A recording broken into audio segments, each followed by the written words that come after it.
Hello दोस्तों, मेरा नाम है Aarti and welcome to software programming classes. अगर आपने अभी तक हमारे चैनल को सब्सक्राइब नहीं किया है तो सब्सक्राइब कर लीजिए और बेल आइकन को भी प्रेस कर दीजिए, जिससे कि हमारी वीडियो की सारी नोटिफिकेशन आपके पास आती रहेगी। प्रीवियस वीडियो में हमने ये सीखा था कि हम टेक्स्ट डेकोरेशन को कैसे ऐड करते हैं। तो हम इसमें और भी चीजें ऐड कर सकते हैं। जैसे प्रीवियस वीडियो को मैं आपको आउटपुट एक बार दिखा देती हूँ। तो कुछ स्टेप से हमारा आउटपुट आ रहा था। अब जैसे मैं आपको ये बताना चाहती हूँ कि अभी जैसे कि हमने यहाँ पर कलर, जो भी हमारा HTML एलिमेंट है हेडिंग में, उसके अंदर ही हमने कलर का यूज किया है, तो है ना, जो हमारी अंडरलाइन है वो भी कलर में आ रही है। बट हम चाहते हैं कि जो ये हमारा टेक्स्ट है इसमें कोई कलर ना हो, ये जो लाइन है यहाँ पर टेक्स्ट डेकोरेशन के ये कलर में आए। तो हम इसके लिए क्या कर सकते हैं, हम सिंपली जो इनमें कलर प्रॉपर्टी दी है इसे हटा देते हैं।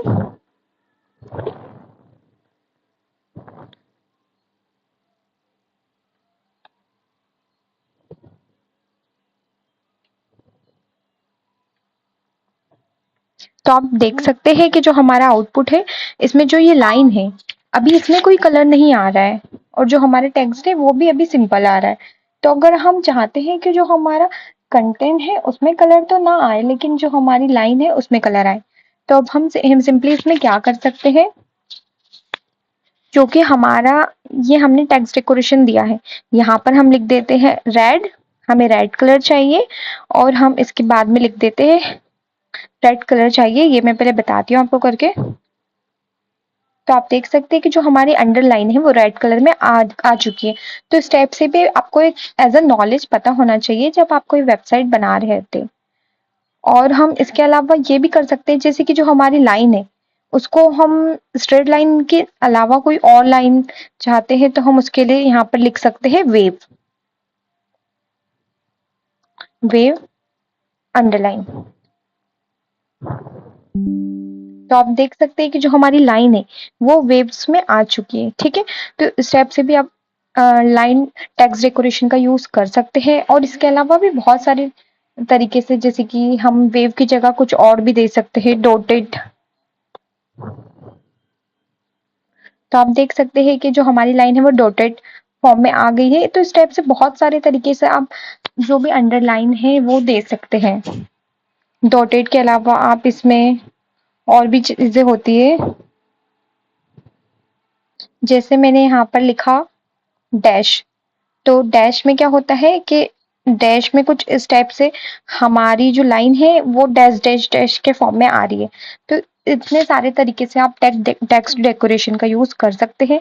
सिंपली आप, मैं आपको एक बार और थोड़ा सा रिवाइज करा देती हूँ। देखिए, आप सबसे पहले क्या कर सकते हैं, टेक्स्ट डेकोरेशन प्रॉपर्टी का यूज करके अंडरलाइन लिखेंगे तो जो आपकी लाइन है वो सिंपली सिर्फ एक लाइन आएगी। आप वहां पर यहाँ पर वेव लिखेंगे तो वेव फॉर्म में आपकी लाइन आएगी। और आप चाहते हैं तो यहाँ पर आप डायरेक्टली उस लाइन में भी कलर ऐड कर सकते हैं, और आप चाहें तो कंटेंट में भी कलर ऐड कर सकते हैं। जो आपकी जो HTML का एलिमेंट है, हेडिंग 1 हेडिंग 2, इनमें भी कलर ऐड कर सकते हैं। ठीक है, अब हम आगे का पढ़ने वाले हैं। ये मैं आपको प्रीवियस वीडियोस में कुछ चीजें जो नहीं बता पाई थी वो अभी मैंने आपको बता दी है टेक्स्ट डेकोरेशन के बारे में। तो आप ये सारी चीजें याद रखिएगा। और भी एक और चीज बता देती हूँ, जैसे कि मैंने यहाँ पर लिखा है रेड कलर, देन मैं यहाँ पे कुछ भी जैसे कि टेक्स्ट डेकोरेशन देने के लिए यहाँ पर वेव लिख रही हूँ। तो इस टाइप से यहाँ पर मुझे सजेशन भी आ रहा है वेव के लिए। और जैसे डॉटेड लिखूंगी तो उसके लिए भी सजेशन आ रहा है। मतलब बहुत सारी चीजों का सजेशन आ रहा है कि इस टाइप से हम अपना जो टेक्स्ट, जो हमारा टेक्स्ट है उसमें अंडरलाइन दे सकते हैं, जिसे डॉटेड फॉर्म में भी दे सकते हैं। तो ये आपको सजेशन भी आ रहा है। इस वीडियो में हम पढ़ने वाले हैं टेक्स्ट ट्रांसफॉर्मेशन प्रॉपर्टी। जो हमारी HTML लैंग्वेज है इसमें क्या होता है कि जो भी हम टैग्स लिख रहे हैं, जो भी हम टैग्स लिखते हैं वो है ना, जिस टाइप से हम लिखते हैं वैसे ही वो आता है। अगर मैंने जो अपना टेक्स्ट है वो कैपिटल में लिखा है तो वो कैपिटल में आएगा। वो अगर मैंने जो हमारा टेक्स्ट है अगर उसको स्मॉल में लिखा है तो स्मॉल में आएगा। तो आप देख सकते हैं यहाँ पर मैंने टी स्मॉल में लिखा और यहाँ पर टी कैपिटल में लिखा है। तो इस टाइप से ही हमारे आउटपुट में आ रहा है, यहाँ पर स्मॉल में आ रहा है और यहाँ पर कैपिटल में आ रहा है। बट अगर हम चाहते हैं कि जो अपना टेक्स्ट है उसको लोअर केस, अपर केस या फिर कैपिटलाइज करना, तो इसके लिए हम टेक्स्ट ट्रांसफॉर्मेशन प्रॉपर्टी का यूज कर सकते हैं, अपने टेक्स्ट को ट्रांसफर कर सकते हैं एक प्रॉपर्टी से दूसरी प्रॉपर्टी में।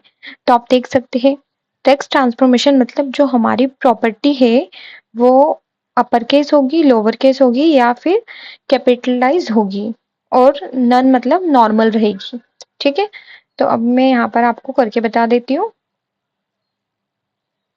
जैसे हमारी ये 3 हेडिंग्स है, ठीक है, इन्हीं में हम अपनी प्रॉपर्टी अप्लाई करते हैं।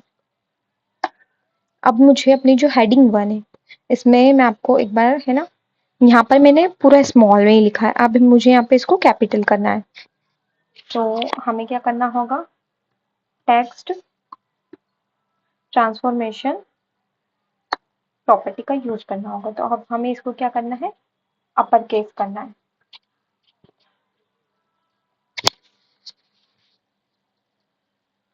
तो आप देख सकते हैं ये पूरा अपर केस में हो गया है, एक एक वर्ड इसका अपर केस में हो गया है, जो THIS ये सारा कैपिटल हो गया है।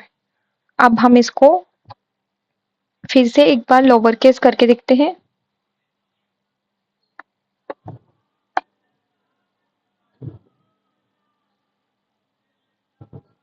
तो आप देख सकते हैं अब ये लोअर केस हो गया है। अब इसे ही हम कैपिटलाइज करके देखने वाले हैं।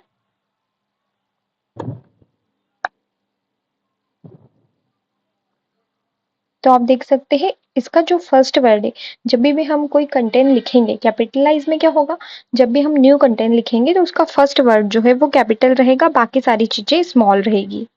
ठीक है, तो इस टाइप से ये तीनों प्रॉपर्टीज होती है। सबसे पहले मैं तीनों में एक एक प्रॉपर्टी अप्लाई कर देती हूँ जिससे आपको थोड़ा इजीली समझ आ सके। Text transformation lower case, text transformation upper case.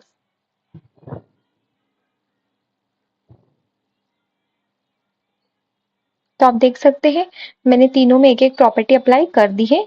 तो इस टाइप से आप टेक्स्ट ट्रांसफॉर्मेशन का भी यूज कर सकते हैं। अभी तक हमने काफी सारी प्रॉपर्टीज पढ़ी है, टेक्स्ट ट्रांसफॉर्मेशन, टेक्स्ट को हम कैसे अलाइनमेंट सेट करते हैं, और ये अब है और टेक्स्ट डेकोरेशन, ये 3-4 प्रॉपर्टीज हमने पढ़ी है अब तक। और भी प्रॉपर्टीज मैं आपको बताने वाली हूँ, जैसे कि हमारा जो भी फॉन्ट है, जो भी हम टेक्स्ट लिखते हैं उसको हम फॉन्ट बोलते हैं। ठीक है, तो जो हमारा फॉन्ट है उसकी जो डिजाइनिंग है वो क्या होने वाली है, उसका वेट क्या होने वाला है। फॉन्ट वेट से क्या पता चलता है कि जो हमारा फॉन्ट है, जो भी हमारा टेक्स्ट है उसका वेट क्या होना चाहिए। उसका वेट 100 से 900 के बीच में, मतलब हम कोई भी उसका वेट दे सकते हैं। हमारा जो टेक्स्ट है वो नॉर्मल है, बोल्ड है, बोल्टर है या लाइटर है। तो इस टाइप से हम फॉन्ट वेट का भी यूज कर सकते हैं। फॉन्ट वेट का यूज करना इट मीन्स कि जो हमारा फॉन्ट है उसका वेट क्या होगा। ठीक है, तो हम फॉन्ट वेट का यूज करके देखते हैं।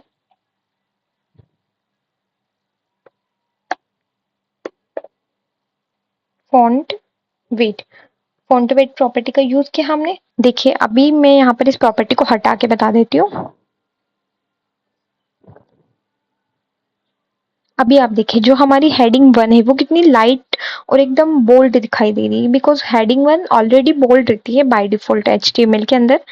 अब हम इसमें फॉन्ट प्रॉपर्टी अप्लाई करते हैं, font weight. Font weight property apply करी, अब मैं इसका साइज 100 कर देती हूँ। तो आप देखना कि वो अब ज्यादा लाइट, ज्यादा मतलब बोल्ड नहीं रहेगी। तो आप देख सकते हैं इसमें चेंजेस आया ना, आप देख पा रहे। इसी टाइप से हम यहाँ पर हमने एक और चीज देखी थी, मैं आपको फिर से बता देती हूँ आपको याद रहे, ताकि फॉन्ट वेट में हम अपना जो फॉन्ट है उसको नॉर्मल रख सकते हैं, बोल्ड रख सकते हैं, बोल्डर रख सकते हैं और लाइटर रख सकते हैं। अब जैसे हमारा जो फॉन्ट है, जो हेडिंग 1 है वो बहुत ज्यादा बोल्ड है, अब मैं इसको क्या कर सकती हूँ, नॉर्मल सेट कर सकती हूँ। तो ये नॉर्मल हो जाएगी। तो आप देख सकते हैं ये नॉर्मल होगी ये, बिकॉज ये तो ऑलरेडी बोल्ड होती है, अब ये बोल्ड हो गई। मैं इसको आपको दूसरी हेडिंग पर प्रॉपर्टीज को अप्लाई करके बता देती हूँ। फॉन्ट वेट, हम इसको करते हैं, पहले आप एक बार इसका आउटपुट देख लीजिए। आप देख सकते हैं जो हमारी हेडिंग है ये कटी हुई है और ये ऑलरेडी बोल्ड है। तो इसको हमें करना है लाइटर।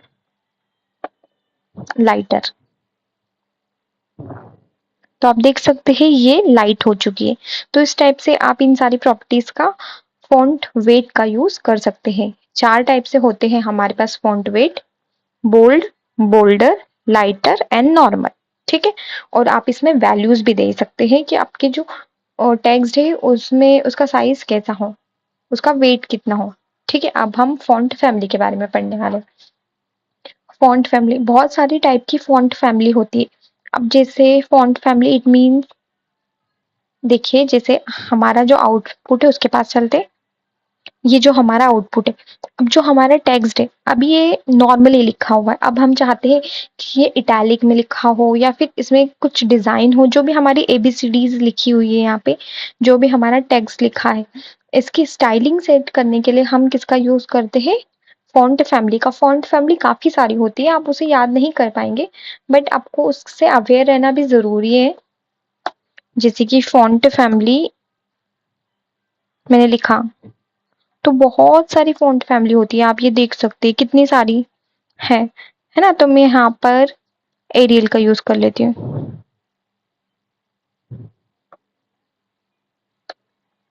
आप यहाँ पर आप यहाँ पर क्या कर सकते हैं, सिंपली आप टैप कर सकते हैं, तो उससे भी आपके पास बहुत सारे सजेशन आएंगे। तो आप देख सकते हैं दोस्तों, मैं आपको फिर से एक बार फॉन्ट फैमिली को बता देती हूँ। इसको हटाएंगे, अब जैसे ही हम फॉन्ट फैमिली लिखेंगे तो हमारे पास बहुत सारे सजेशन आ रहे हैं। अब हम सबसे फर्स्ट वाली यूज करके देखते हैं। तो आप देख सकेंगे कि हमारा आउटपुट किस टाइप से आ रहा है। ये जो हमारा टेक्स्ट है इसमें थोड़ा अलग शेप में आ रहा है। मैं आपको सारी एक दो प्रॉपर्टीज और बता देती हूँ। Font family,